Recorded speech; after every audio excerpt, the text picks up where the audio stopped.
মায়ঙৰ গাগলমাৰী আশী ঘৰত ভয়ংকৰ পথ দুৰ্ঘটনা। থিতাতে নিহত এজন লোক। মৃত লোকজন জাগিৰোডৰ দানখালীৰ জহিৰুল ইছলাম বুলি জানিব পৰা গৈছে। উল্লেখ্য যে মায়ঙৰ চিধাগুৰিৰ পৰা ভংগা চিঙা লোহা কঢ়িয়াই লৈ অনা এখন ট্ৰাক বাহনে আশীঘৰত নিয়ন্ত্ৰণ হেৰুৱাই ৰাস্তাৰ কাষত থকা বাঢ়নী পানীত বাগৰি পৰে। থিতাতে এজন লোক নিহত হোৱাৰ লগতে আন তিনিজনৰ প্ৰাণ ৰক্ষা পৰে।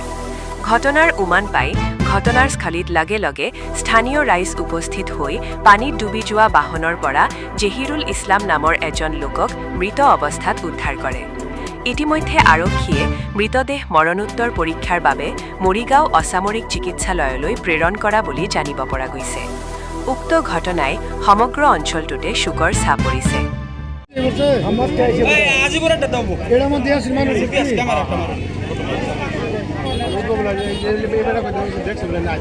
আমি দেখছি দুটো আমার দাদা দোনা এই ক্যামেরা মধ্যে নাম আছে গাড়ি দেখছো বহুত কোন কি ড্রাইভার বাচ্চা গেল বা ড্রাইভার তো বাঁচবো ড্রাইভার তো গিলাস ভাগে বাইরেছে বাল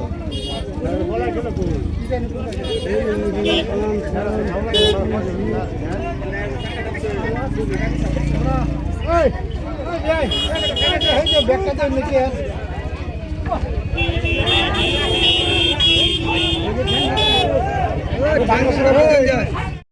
আশীঘৰ গৈছিলোঁ গাড়ী দি আমাক লেবাৰ লৈ গৈছিলে গাড়ী লোড কৰিবৰ কাৰণে।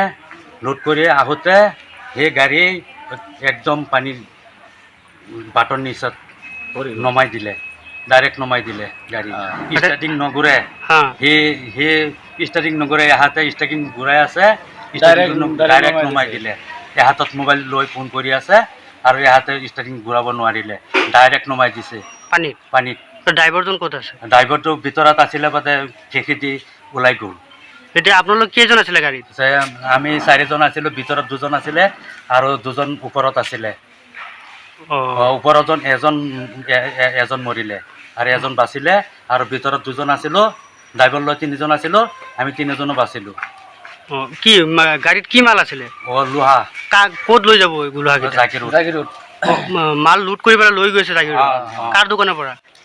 এইটো কাৰ দোকানৰ পৰা মানুহটোৰ নাম জানো। ক'ৰ পৰা লুট কৰিছে? কি কয় হচনা। আচ্ছা আচ্ছা আচ্ছা, ঠিক আছে, হ'ব। ল'ৰাটোৰ নাম কি আছিলে? জহিৰুল ইছলাম। যোনটো মৰিছে?